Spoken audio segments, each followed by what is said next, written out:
आप लोगों का बाबा विश्वनाथ की ऑफिशियल यूट्यूब क्लास पर हार्दिक स्वागत है। आज आप लोगों को हम बाबा विश्वनाथ की ऑफिशियल यूट्यूब क्लास पर सामाजिक अध्ययन शिक्षण में वर्धन वंश के बारे में पढ़ाएंगे।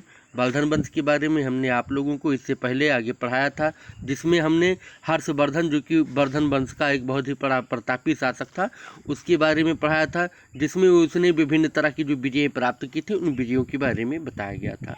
आज आप लोगों को हम वर्धन वंश में हर्षवर्धन के चरित्र एवं मूल्यांकन के बारे में पढ़ाएंगे। तो आइए हम सबसे पहले आप लोगों को हर्षवर्धन का चरित्र और मूल्यांकन पढ़ाते हैं। धर्म के बारे में हम देखते हैं कि हर्षकाल धर्म एवं साहित्य की प्रगति का युग था। हर्ष एक स्वयं धर्म सहिष्णु शासक था। हर्ष के काल में सभी धर्मों का समादर होता था, किसी धर्म के साथ भेदभाव नहीं किया जाता था। साहित्य की भी अभूतपूर्व वृद्धि हुई थी। हर्ष स्वयं एक महान लेखक था। वह लेखकों एवं विद्वानों का आश्रयदाता था। प्रसिद्ध विद्वान बाणभट्ट हर्ष का दरबारी कवि था। आइए देख लेते हैं धर्म के बारे में और कौन कौन से विचार थे। हर्ष प्रारंभ में जीवन धर्म का अनुयायी था। संभवतः हुएनसांग के संपर्क में आने पर उसका झुकाव बौद्ध धर्म की ओर हुआ और धीरे धीरे बौद्ध धर्म में उसकी श्रद्धा बढ़ती गई और यहाँ तक कि वह बौद्ध धर्म का अनुयायी हो गया। उसने अपने राज्य भर में पशुवध निषेध की आज्ञा दे दी। पशुवध, मांस भक्षण और विरोध के विरुद्ध कठोर दंड विधान, बौद्ध विहारों तथा स्तूपों का निर्माण इत्यादि कार्य बौद्ध धर्म के प्रति उसकी आस्था को प्रकट करती हैं। इसके अतिरिक्त हर्षवर्धन समय समय पर शिव और सूर्य की पूजा करता है और ब्राह्मणों को सम्मान की दृष्टि से देखता था। अतः हर्ष का धार्मिक दृष्टिकोण उदार था। धर्म की मान्यता को प्रमाणित करने वाली दो ऐतिहासिक घटनाएं हैं, कन्नौज की परिषद और प्रयाग की धार्मिक सभा। साहित्य की प्रगति जो महत्वपूर्ण दूसरा है, साहित्य की प्रगति। हर्ष एक महान विद्या प्रेमी और विद्वानों का आश्रयदाता था। उसको साहित्य तथा विद्वानों से बहुत प्रेम था। बाणभट्ट और मयूर जैसे महान विद्वान उसकी राजसभा को सुशोभित करते थे। वह स्वयं उच्च कोटि का लेखक और विद्वान था और विद्वानों का आदर भी करता था। वह विद्वानों की सहायता के लिए सदैव तत्पर रहता था। उसके 3 प्रसिद्ध नाटकों प्रियदर्शिका, रत्नावली और नागानंद, ध्यान दीजिएगा 3 प्रसिद्ध नाटक हैं उसकी, प्रियदर्शिका, रत्नावली और नागानंद थी। नालंदा विश्वविद्यालय को हर्ष ने राजकीय संरक्षण प्रदान किया। भूमि कर का 1/4 भाग शिक्षा तथा विद्वानों को पुरस्कार देने में व्यय किया जाता था। उसकी उदार शासन ने नीति ने विद्या और साहित्य की उन्नति में महत्वपूर्ण योगदान दिया। प्रसिद्ध चीनी यात्री हुएनसांग का भारत वृत्तांत। उस समय एक चीनी यात्री हुएनसांग भारत आया था, जिसने भारत वृत्तांत के बारे में बहुत सारी घटनाओं का वर्णन किया है। हुएनसांग को यात्रियों का राजकुमार तथा नीति का पंडित कहा जाता है।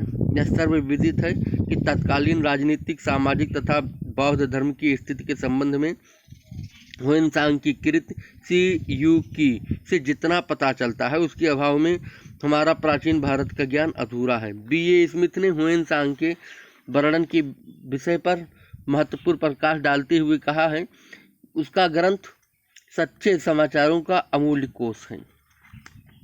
आइए फिर हम देख लेते हैं कि हुएनसांग ने कौन कौन सी स्थितियों का, उस समय की तात्कालिक स्थितियों का वर्णन किया है। राजनीतिक दशा। चीनी यात्री हुएनसांग हर्ष के शासन से बहुत अधिक प्रभावित हुआ था। उसके अनुसार हर्ष का शासन उदार सिद्धांतों पर आधारित था तथा शासन तंत्र जनहित की कामना से संचालित होता था। राजा के परिश्रम तथा दानशीलता को भी हुएनसांग ने बहुत प्रशंसा की है। राजा के समय का विभाजन अत्यंत सतर्कता के साथ किया जाता था। उसका सारा समय धार्मिक कार्यों तथा शासन संबंधी मामलों में बटा हुआ था। हुएनसांग के अनुसार हर्ष के काल में प्रजा सुखी एवं संपन्न थी तथा उनसे बेगार नहीं ली जाती थी। कर भी जनता पर अधिक नहीं थे। भूकर भी उपज का 1/6 भाग होता था। हर्ष राज्य की आय का सदुपयोग करने के उद्देश्य से उसे 4 भागों में विभाजित करता था। पहला भाग राजकीय कार्यों के लिए, दूसरा भाग सरकारी कर्मचारियों के लिए, तीसरा विद्वानों की सहायता तथा चौथा दान देने के लिए रहता था। हुएनसांग के अनुसार राजधानी कन्नौज एक भव्य नगर था तथा उसका सम्मान हर्ष के शासनकाल में चरम उत्कर्ष पर पहुंच चुका था। हुएनसांग ने हर्ष के शक्तिशाली शासन का भी उल्लेख, सेना का भी उल्लेख किया है। उसके अनुसार हर्ष की सेना में 60,000 हाथी व 1 लाख घुड़सवार थे। आर्थिक दशा, हर्ष काल में जो आर्थिक दशा थी उस पर हुएनसांग का विस्तृत वर्णन है। उसने कहा है कि आर्थिक स्थिति में कृषि के द्वारा ही जनता अपनी रोजी रोटी का अर्जन करती थी। सारे देश में सर्वत्र खेती होती थी और अन्न, फल, फूल अधिक मात्रा में पैदा होते थे। सिंचाई की उचित व्यवस्था करके कृषि की उन्नति की जाती थी। यद्यपि कृषि की प्रधानता हर्षकाल में थी, परंतु व्यवसाय व व्यापार की भी कमी न थी। भारत से विदेशों को चंदन की लकड़ी, जड़ी बूटियां, गरम मसाले आदि वस्तुएं निर्यात होते थे। धार्मिक दशा, हुएनसांग ने लिखा है कि यद्यपि हर्ष तो बौद्ध धर्म का अनुयायी था, किंतु उस समय अनेक धर्म भारत में प्रचलित थे। हुएनसांग के अनुसार कुछ लोग तो मोर पुच्छ धारण करते हैं, कुछ मुंडमाल द्वारा अपने को अलंकृत करते हैं, कुछ बिल्कुल नग्न रहते थे, कुछ अपने शरीर को घास तथा तख्तों से ढकते थे, कुछ अपने बालों को उखाड़ते हैं और कुछ मूंछों को कटवाते हैं, कुछ सिर के पार्श्व को बालों में जटा बना लेते हैं और सिर पर घुमावदार चोटी रखते हैं। जीवनी में भी विभिन्न संप्रदायों का उल्लेख इसी प्रकार किया गया है। भूत, निर्गंध, कापलिक तथा चूर्णिक सभी विभिन्न स्वरूपों में रहते हैं। सांख्य व वैशेषिक के अनुयायियों में परस्पर विरोध है। सामाजिक दशा, हुएनसांग के वृत्तांत से हर्षकालीन सामाजिक व्यवस्था पर व्यापक प्रकाश पड़ता है।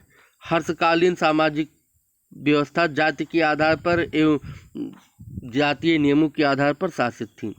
हुएनसांग के अनुसार परंपरागत जाति विभेद में 4 वर्ग हैं। चारों जातियों में विभिन्न मात्रा में धार्मिक अनुष्ठान जनित परंपरागत व्यवस्थाएं, पवित्रताएं हैं। इनके अतिरिक्त हुएनसांग ने मिश्रित जातियों का भी उल्लेख किया है। हुएनसांग ने ब्राह्मणों की अत्यंत प्रशंसा की है। ब्राह्मण अपने सिद्धांतों का पालन करते समय संयम के साथ रहते थे तथा कठोरता से शुद्धाचार एवं अनुष्ठान करते थे।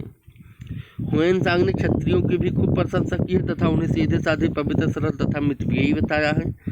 वैश्यों का भी अच्छा राजनीतिक प्रभाव होता था क्योंकि उनके हाथों में राष्ट्र की अर्थशक्ति निहित थी। हुएनसांग ने शूद्रों को कृषक कहा है क्योंकि हर्ष के काल में कृषि को शूद्रों ने प्रमुख व्यवसाय बना लिया था। हुएनसांग के अनुसार अंतरजातीय विवाह प्रचलित नहीं थे तथा अनुलोम प्रतिलोम विवाह को भी निरुत्साहित किया जाता था। स्त्रियों का पुनर्विवाह नहीं होता था। हुएनसांग के अनुसार तत्कालीन समाज में सती तथा प्रथा प्रचलित थी। समाज में बहुविवाह की प्रथा थी। स्त्री और पुरुष दोनों ही शिक्षा पर ध्यान दिया जाता था। सादा भोजन एवं वस्त्र का प्रयोग जनता करती थी और साथ साथ में लहसुन, प्याज, मांस, मदिरा से प्रायः परहेज किया जाता था। वस्त्र सिले हुए नहीं रहते थे। लोग सादे मकानों में रहते थे। नाटक एवं विभिन्न प्रकार की खेल मनोरंजन के प्रमुख साधन थे। खेलों में शतरंज, पासे की बहुत खेल प्रचलित थे। मदारी व नट भी जनता का मनोरंजन किया करते थे। और इस तरह से हुएनसांग ने भारत के उस समय के हर्षकाल की सामाजिक आर्थिक स्थिति का वर्णन किया है। आगे हम आप लोगों को अगली क्लास में सामंतवादी कालीन भारत के बारे में पढ़ाएंगे। धन्यवाद। आप लोग अपने सुझाव हमारे ऑफिशियल यूट्यूब पर कमेंट्स बॉक्स में देते रहिए।